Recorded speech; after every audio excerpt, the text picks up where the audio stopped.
It's going to be a very quick update on XRP and just showing you exactly where I think it's going to go. We have 5 waves up over here going back to July 5th, and then we have an A, B, C down. This is either a 1, 2 of your third wave, or this is a W, X, Y correction. And you could see here in New York session, the news came out, XRP rallied up towards the 70.2% fib, just wicked shy of the 702, and now we're seeing a little bit of a retrace in going into Asian session. Okay, now on the 4-hour time frame, we have a little bit of a topping tail. You see how we have an elongated wick over here?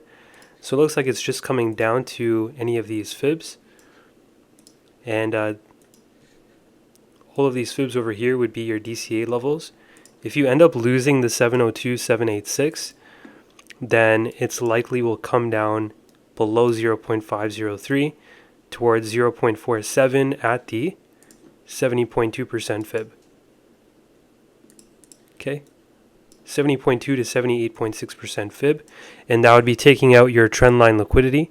So remember, whenever there's a trend line in the market and the price adheres to it very well,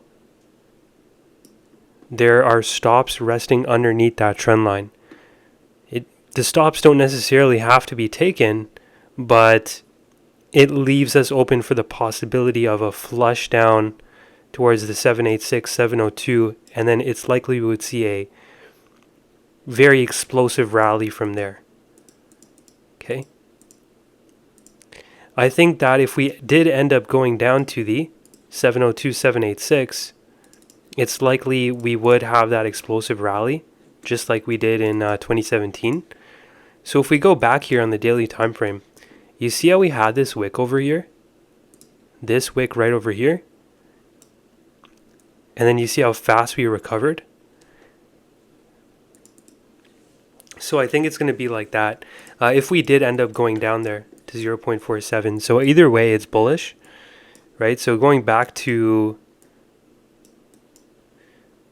January 2023, we have a 5-wave move up in a ascending broadening wedge, WXY for your wave 2.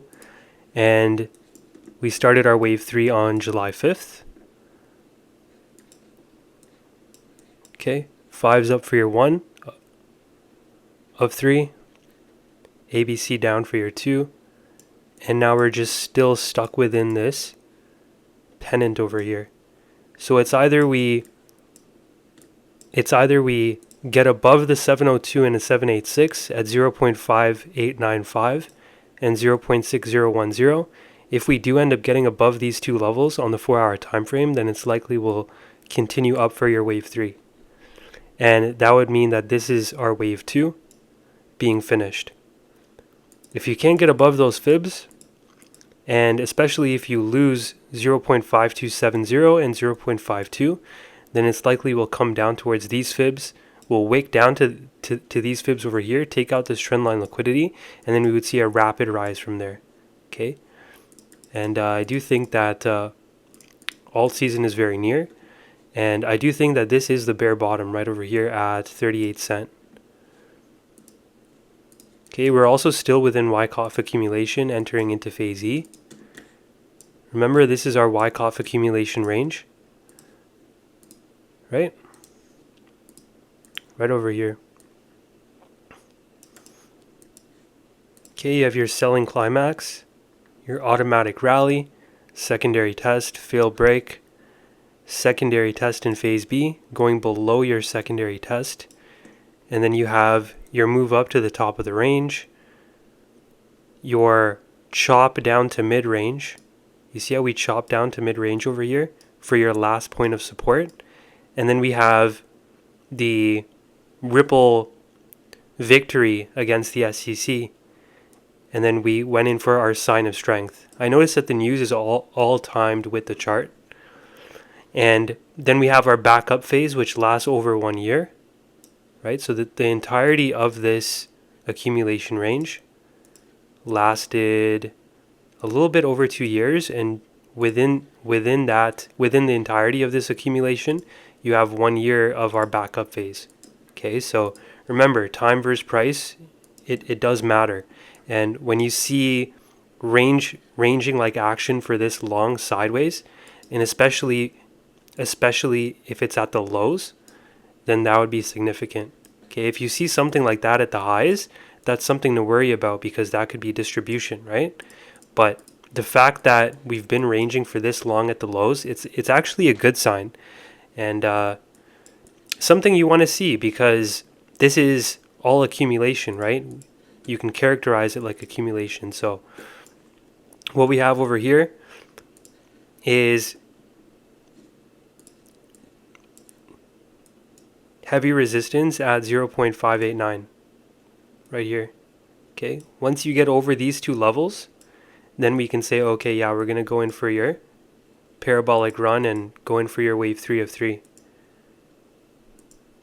Can't get above this level, then it's likely this was a Y wave and our wave 2 is not finished, and we'll come down to 0.4873 with a possible wick towards 0.47, and then we would see a nice rapid rise from there. Okay, so you just want to take a look at these fibs, but so far XRP is very bullish. I still do think that $1.10 to $1.30 gets hit in the medium term, and we'll definitely have to alter these waves as the price develops. So I don't always have time to update it on YouTube. So if you want to stay updated with this analysis all the way down to the small time frame, then definitely click the link in the description below to join the Discord.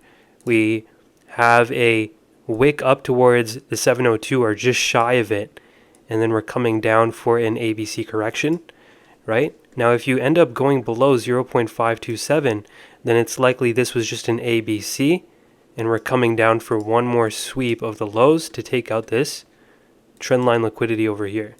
And I actually found it very interesting, because over here we bottomed out on July 5th, right?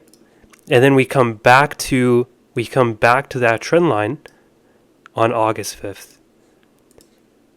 Have another rise, and then come back to the trend line at around September 5th. Okay, so very significant, right?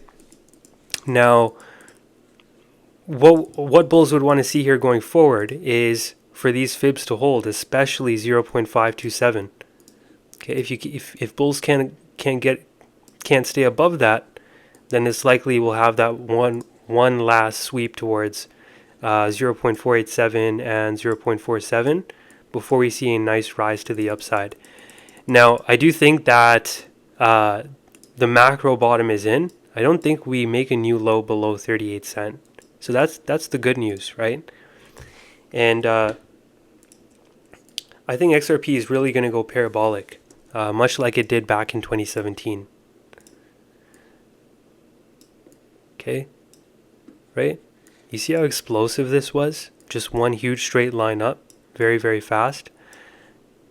And then from 2018, we had a 3-wave move down for your A, 3 up for your B, and then a 5-wave move to the downside with a truncation in the 5th.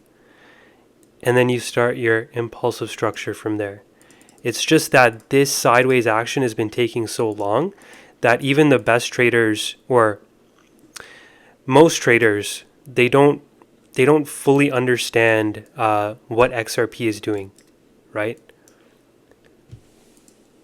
And it's just accumulation. That's why you see such sideways price action for so long. Sideways like price action, right? It's just trading bots and hedge funds and institutions competing against one another, right? And they use the Wyckoff schematic to enter and exit in the pivots. So it's either we break above these fibs over here and then continue up, or we come down towards the fibs and then see a reversal from there. Lose 0.527, then it's likely we'll wick down over here, and then we'll start our run from there. But so far, all of these moves here are impulsive. And right now we're just finishing what looks like to be a wave 2 correction. Hope you guys enjoyed the video. If you guys have any questions, please feel free to let me know. Peace out and take it easy. See you in the next one.